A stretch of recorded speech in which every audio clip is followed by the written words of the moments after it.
मनन है कृतिकार का, तप ही साधन तप ही कारण, जीव के उद्धार का। व्रत है तृप्ति व्रत है निष्ठा, दर्श है ओंकार का, दर्श है ओंकार का।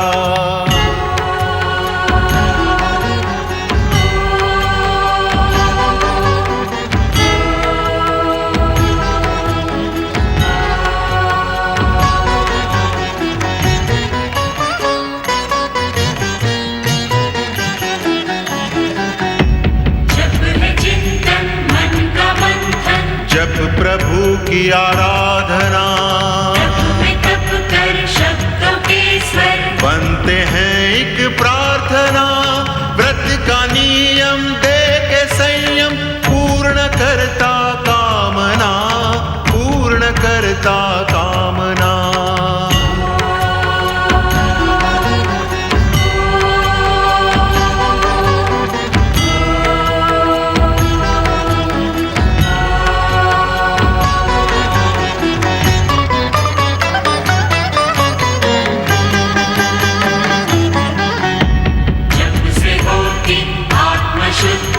होती निर्मल भावना, तप का प्रभु शरण में, नम्र सी एक वंदना।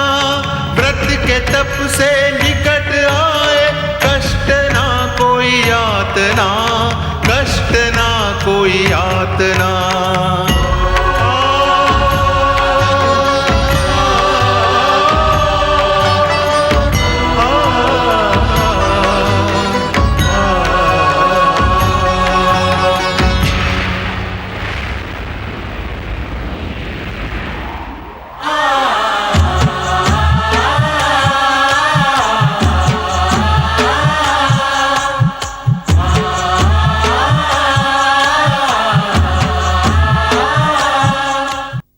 मैं श्रद्धा हूँ, भक्ति की शक्ति, पूजा का समर्पण, जप का जाप, तप का ताप और आराध्य की आराधना मैं ही तो हूँ।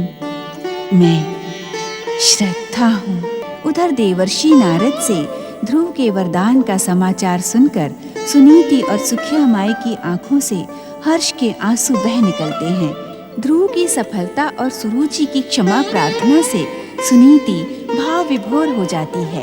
ओम नमः शिवाय, ओम नमः शिवाय, ओम नमः शिवाय,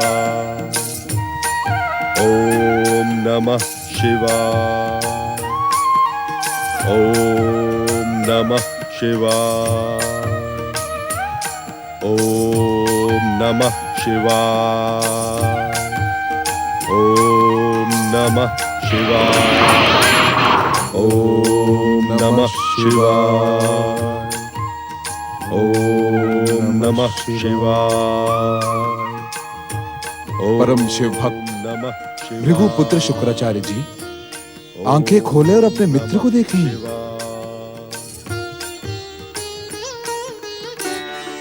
ओम नमः शिवाय, ओम नमः शिवाय। सूर्यपुत्र शनिदेव, आपके भीतर यह महान परिवर्तन देखकर हम स्तब्ध हैं। पिछली बार भी आप ओम नमः शिवाय में मेरा साथ देकर बिना बताए चले गए थे। बताएं मित्र, ये महान परिवर्तन आप में कैसे आया? ओम नमः शिवाय, ओम नमः शिवाय।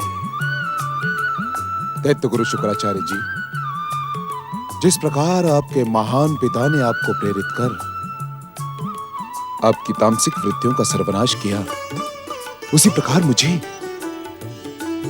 मेरे पिता की कृपा और भाइयों के उपहार ने तामसिकता का त्याग करने के लिए विवश कर दिया। अर्थात ओम नमः शिवाय। मित्र शुक्राचार्य जी, आपने सदा ही मेरा तामसी और विनाशकारी रूप देखा, इसी कारण आप उसे ही मेरा मूल स्वरूप समझने लगे। किंतु जिसे मानव मात्र के भाग्य का निर्धारण करना हो, उसके भीतर प्रेम, अहिंसा और मित्र भाव का होना परमावश्यक है। सत्य है, सत्य है भाग्य विधाता, सत्य है। किंतु प्रेम भाव, अहिंसावाद और मित्रता का भाव, इन सब की भावना आपके भीतर उजागर कैसे हुई? बताएं शनिदेव। शुक्राचार्य जी, संसार को प्रकाशित करने वाले मेरे पिता सूर्यदेव ने देवर्षि नारद के संकेत तथा परम पिता ब्रह्मा जी के परामर्श पर द्वितीय वर द्वारा श्री विष्णु को प्रसन्न किया। विष्णु जी ने प्रसन्नता के फलस्वरूप मेरे पिता सूर्यदेव को अमृत कलश से युक्त 2 पुत्रों का वरदान दिया। मेरे पिता के आदेश पर वे दोनों अश्विनी कुमार मेरे समीप आए। मध्यम भ्राता शनिदेव, अपने दोनों छोटे भाइयों का प्रणाम स्वीकार करें।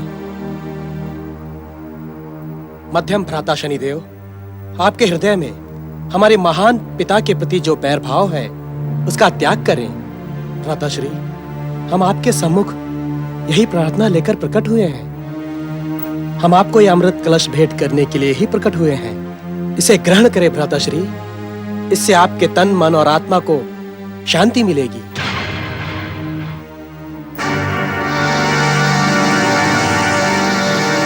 भ्राताश्री, इसे ग्रहण करते ही आपका अमोघ अस्त्र से आहत चरण पूर्ववत स्वस्थ हो जाएगा।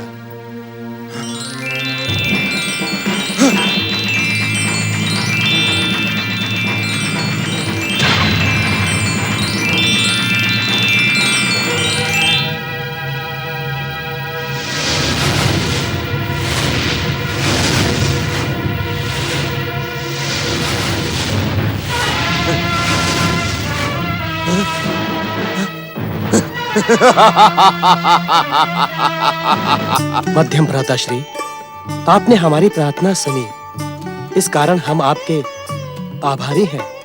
आपकी जय हो। हर हर महादेव, हर हर महादेव, जय शिव शंकर। शनिदेव, आप धन्य हैं। शुक्राचार्य जी, वास्तव में आपकी शिव भक्ति तथा ध्रुव की विष्णु भक्ति से हमारे मन में द्वेष, हिंसा और विनाश के स्थान पर प्रेम, अहिंसा और सहयोग के भाव जागृत हुए हैं। हमने निश्चय किया है शुक्राचार्य जी कि अब हम विनाश और विध्वंस का नहीं, अपितु अपने आराध्यों के मध्य वरदान और कल्याण का मार्ग अपनाएंगे। हाँ शुक्राचार्य जी। सावधान शनिदेव, सावधान दैत्य गुरु शुक्राचार्य।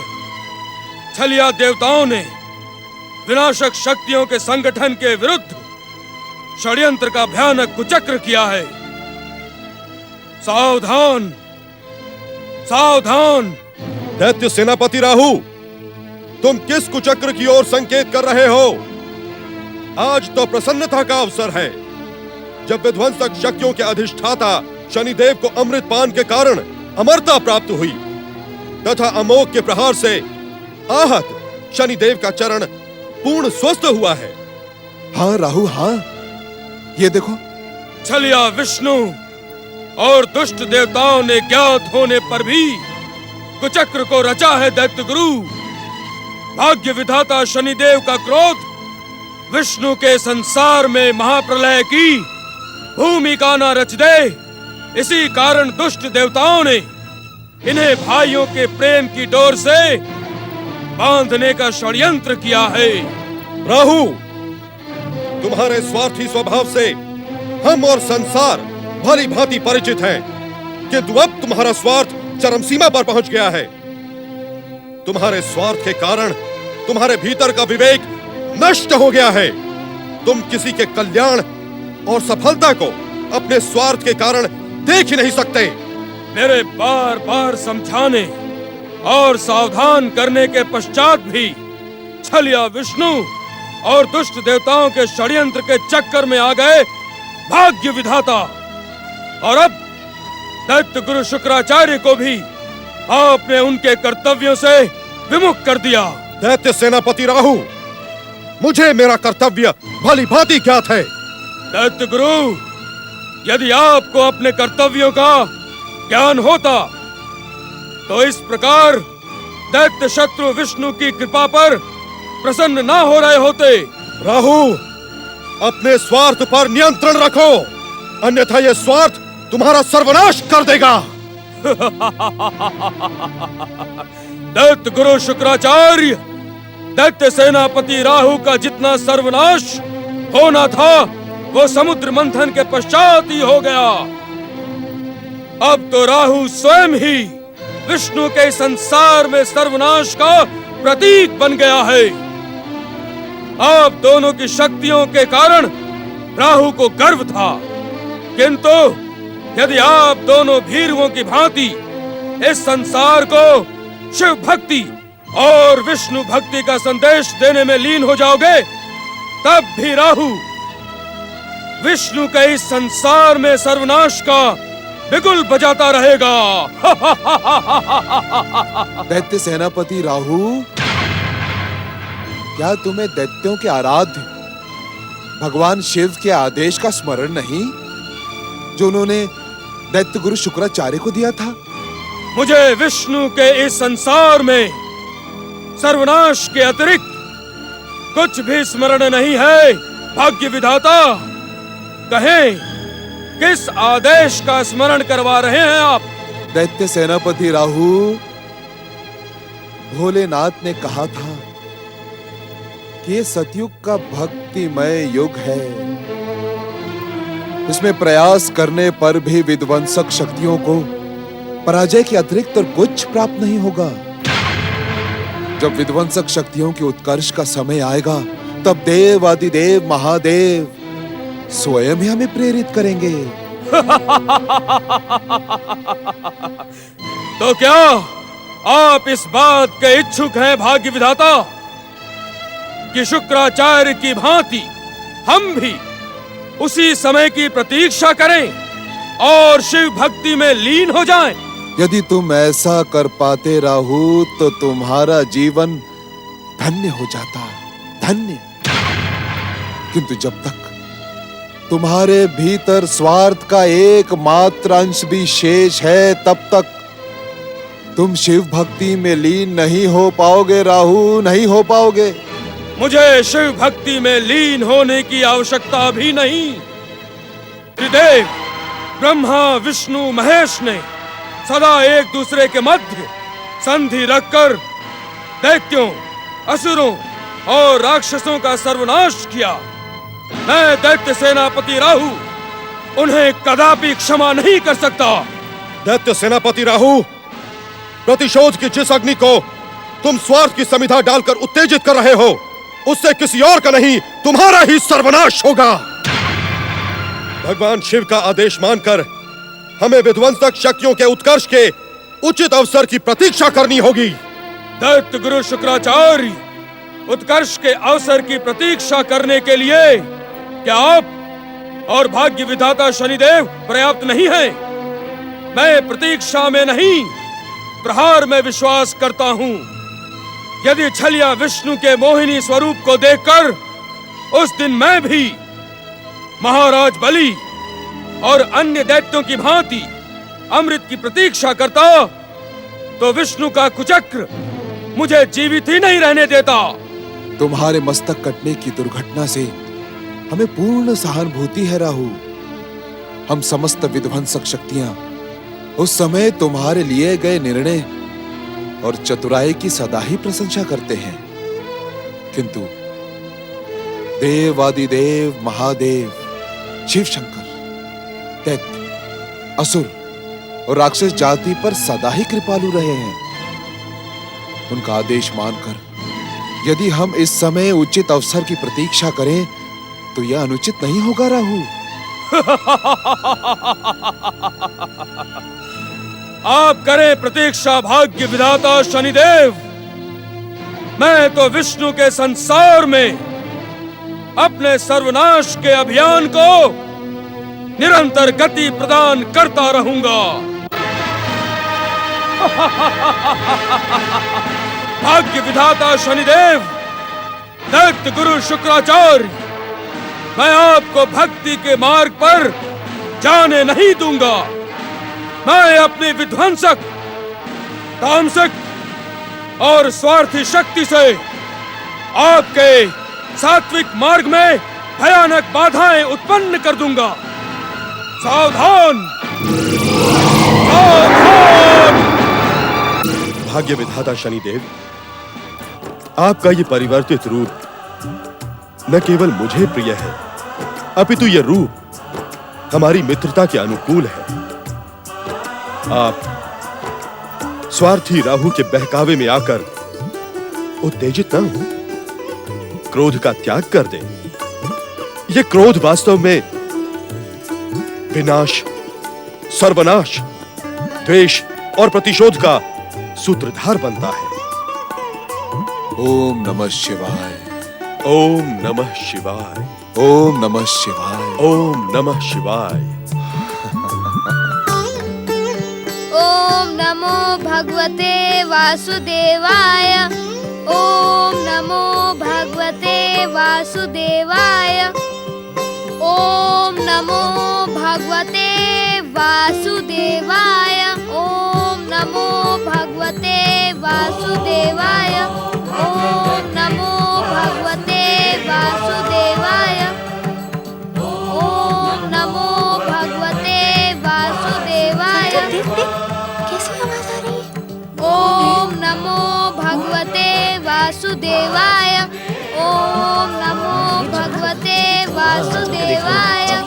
ओम नमो भगवते वासुदेवाय। ओम नमो भगवते वासुदेवाय। ओम नमो भगवते वासुदेवाय। ओम नमो भगवते वासुदेवाय। ओम नमो भगवते वासुदेवाय। ओम नमो भगवते वासुदेवाय।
आयुष्मान भवा पुत्र, आयुष्मान भवा।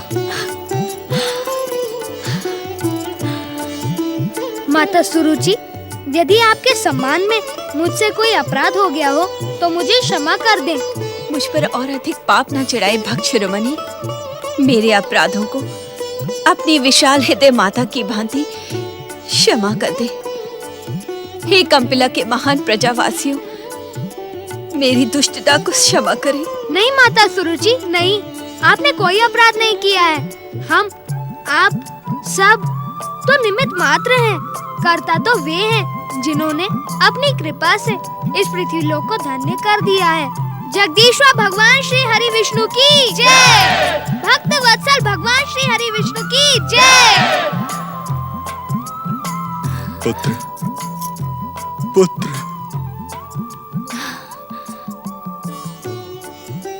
हे भक्त शिरोमणि ध्रुव, हे महाभागवत, तुम्हें हमारे कारण बहुत कष्ट पहुंचा। हमें क्षमा कर दो पुत्र। तुम्हारे कारण आज मनुवंश का ही नहीं, इस संसार के भाग्य का उदय हुआ है।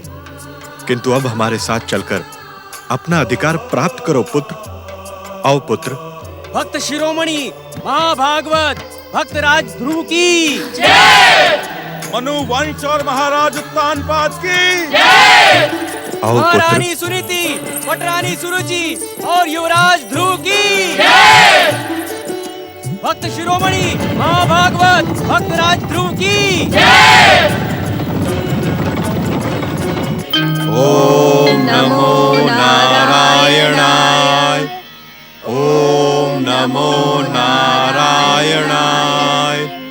ओम नमो नारायणाय।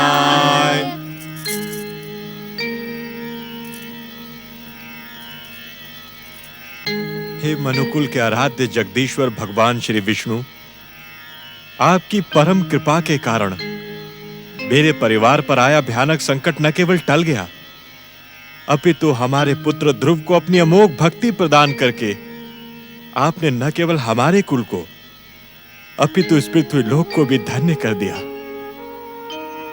आपकी जय हो श्री विष्णु, आपकी कोटि कोटि जय हो। जय हो, जय हो, जय हो, जय हो।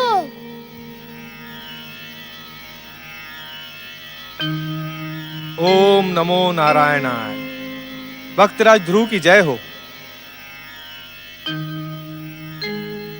क्षमा करें महाराज, पृथ्वी लोक को अपनी अमोघ भक्ति से धन्य धन्य करने वाले भक्तराज ध्रुव के दर्शन पाने के लिए प्रजा व्याकुल हो रही है। महामंत्री सुदत्त, हम प्रजा की व्याकुलता का अनुमान लगा सकते हैं। श्री विष्णु के इस परम भक्त के दर्शन पाने के लिए हमारी विष्णु भक्त प्रजा निस्संदेह व्याकुल हो रही होगी। चलें, हम सभी राजसभा की ओर प्रस्थान करते हैं।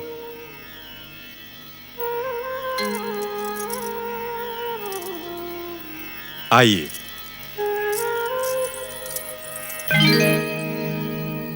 भक्तराज ध्रुव की जय। भक्तराज ध्रुव की जय। भक्तराज ध्रुव की जय। भक्तराज ध्रुव की जय। भक्तराज ध्रुव की जय। भक्तराज ध्रुव की जय। भक्तराज ध्रुव की पुत्र ध्रुव, तुम्हारी भक्ति के कारण मनुकुल का गौरव संसार में अनंत काल तक स्थापित रहेगा। कंपिला के राज सिंहासन पर विराज कर हम सभी को धन्य करो भक्त शिरोमणि। इस सिंहासन पर आप विराजे पिताश्री। मैं तो स्नेह पूर्वक आपकी गोद में बैठने का अधिकारी हूँ। आओ पुत्र। क्षमा करें पिताश्री, आपकी गोद में बैठने का जितना अधिकार मेरा है उतना ही भ्राता उत्तम का भी है। उन्हें भी मेरे साथ अपनी गोद में बिठाइए। अवश्य पुत्र, आओ। आइए, आप भी आइए। कंपिला सम्राट विष्णु भक्त महाराज उत्तानपाद की जय। वरदानी राजकुमार ध्रुव